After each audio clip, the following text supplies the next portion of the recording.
चंबल नदी के किनारे एक छोटा सा गांव बसा हुआ था। गांव के लोग आपस में बड़े प्यार से मिलजुल कर रहते थे। उस गांव के लोग बहुत धार्मिक स्वभाव के थे।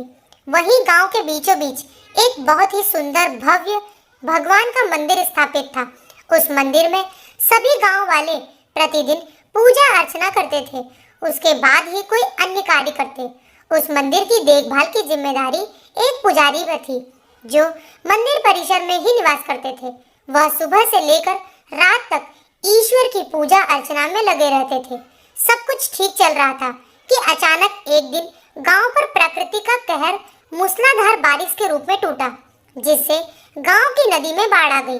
बाढ़ का पानी जब गांव में घुसने लगा तो गांव के लोग घर छोड़कर सुरक्षित स्थान पर जाने की तैयारी करने लगे। लेकिन तभी एक व्यक्ति को गांव छोड़कर जाने के पहले मंदिर के पुजारी का ध्यान आया और वह भागता हुआ मंदिर पहुंचा।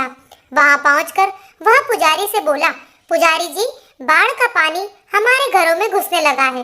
धीरे धीरे बढ़ते हुए वो मंदिर तक भी पहुंच जाएगा। यदि हमने गांव नहीं छोड़ा तो बाढ़ में बह जाएंगे।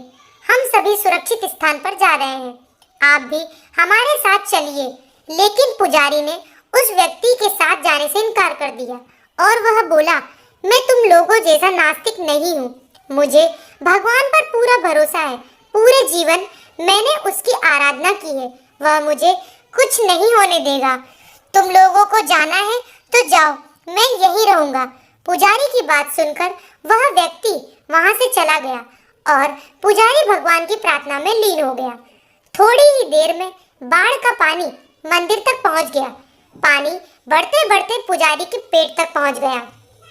ठीक उसी समय एक आदमी नाव लेकर वहां आया और पुजारी से बोला, पुजारी जी, मुझे गांव के एक आदमी ने बताया कि आप अब भी यहीं मंदिर में फंसे हैं। मैं आपको लेने आया हूं, चलिए नाव पर बैठिए। पुजारी ने वही बात नाव वाले व्यक्ति से भी कही जो उसने पहले व्यक्ति से कही थी और जाने से इनकार कर दिया। और फिर वो नाव लेकर आया व्यक्ति भी चला गया। कुछ देर में पानी मंदिर की छत तक पहुंच गया। भगवान को मदद के लिए याद करता हुआ पुजारी मंदिर के सबसे ऊंचे शिखर पर जाकर खड़ा हो गया। तभी वहां एक सुरक्षा दल हेलीकॉप्टर से आया और पुजारी को बचाने के लिए रस्सी फेंकी। लेकिन पुजारी ने वही बात दोहराते हुए रस्सी पकड़ने से इनकार कर दिया। फिर वो सुरक्षा दल का हेलीकॉप्टर दूसरों को बचाने आगे चला गया। अब बाढ़ का पानी मंदिर के शिखर तक पहुंच गया था। वहां खड़ा पुजारी डूबने लगा। डूबने के पहले वह भगवान से शिकायत करते हुए बोला, भगवान, मैंने पूरा जीवन आपको समर्पित कर दिया। मैंने आप पर इतना विश्वास रखा, फिर भी आप मुझे बचाने नहीं आए। तभी पुजारी की शिकायत सुन भगवान प्रकट हुए और बोले, अरे मूर्ख, मैं 3 बार तुझे बचाने आया था। पहली बार मैं भागते हुए तुम्हारे पास आया और गांव वालों के साथ गांव छोड़कर चलने को कहता रहा। फिर मैं नाव लेकर आया और अंत में हेलीकॉप्टर। अब इसमें मेरी क्या गलती कि तूने मुझे पहचाना नहीं। पुजारी को अपनी गलती समझ में आ गई, लेकिन तब तक बहुत देर हो चुकी थी। इस कहानी से हमें ये शिक्षा मिलती है कि जीवन में अवसर बिना बताए दस्तक देते हैं।